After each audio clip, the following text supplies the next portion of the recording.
Managing files and folders.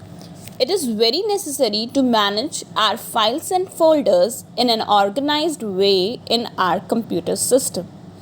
Computer system में manage करना files और फोल्डर्स को उतना ही ज़रूरी है जितना एक ऑर्गेनाइज्ड लाइफ जीने में है. जस्ट लाइक अगर हम अपने घरों में अपना सामान सही जगह पर नहीं रखेंगे तो हम उन्हें नहीं ढूंढ पाएंगे. वैसे ही कंप्यूटर सिस्टम की मेमोरी बहुत ज़्यादा है, तो उसमें हम अपना बहुत सारा डेटा इंफॉर्मेशन स्टोर करते हैं. उस स्टोर्ड इंफॉर्मेशन और डेटा को हम राइट टाइम पे क्विकली ढूंढ सकें, उसके लिए उनकी मैनेजमेंट बहुत ज़रूरी है. For an example, if you have mixed your cloth or something else with your brother's or sister's cloth or the stuff which belongs to them, then you will not able to find them on correct time. इसी तरीके से computer में भी आप अपना data इधर उधर कहीं भी स्प्रेड करके रखोगे, then you will not able to find those. So this is the basic of management कि हमें मैनेज कैसे करना है. कंप्यूटर में भी हम बहुत सारी ड्राइव, बहुत सारे फोल्डर्स क्रिएट करते हैं और उनके अंदर अपनी फाइल्स और फोल्डर्स को रखते हैं. But before that we should know that what a file is. File होता क्या है बेटा? File is the collection of the data और इन्फॉर्मेशन जो भी हम कलेक्ट करते हैं वो एक रॉ फॉर्म में जब होती है.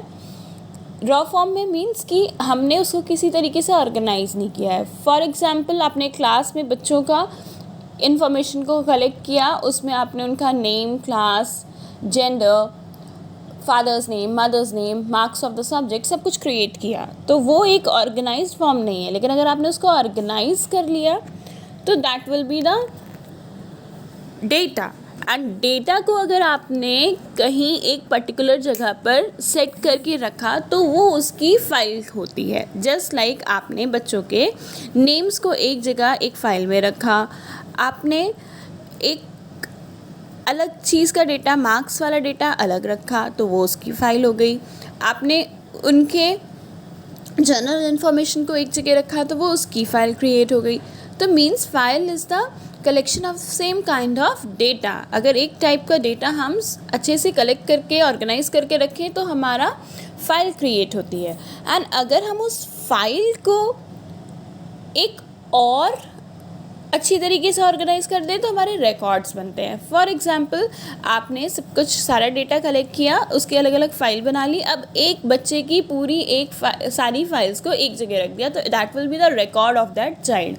फॉर एग्जांपल, आपने बच्चे की जनरल इन्फॉर्मेशन की फ़ाइल, उसकी मार्क्स की फ़ाइल, उसका पेरेंट्स की डिटेल, ये सब कुछ अगर आपने एक जगह कलेक्ट करके रख दिया तो that will be the record of that child.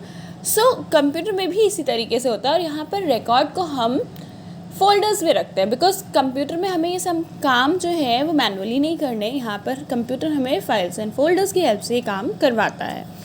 तो इसमें हमें क्या है, हमने इन्फॉर्मेशन को कलेक्ट किया, उसकी एक अलग अलग फ़ाइल बनाई और फाइल को अलग अलग फोल्डर्स में रखा. तो that is the basic concept of files and folders. This is all for today's class. Thank you.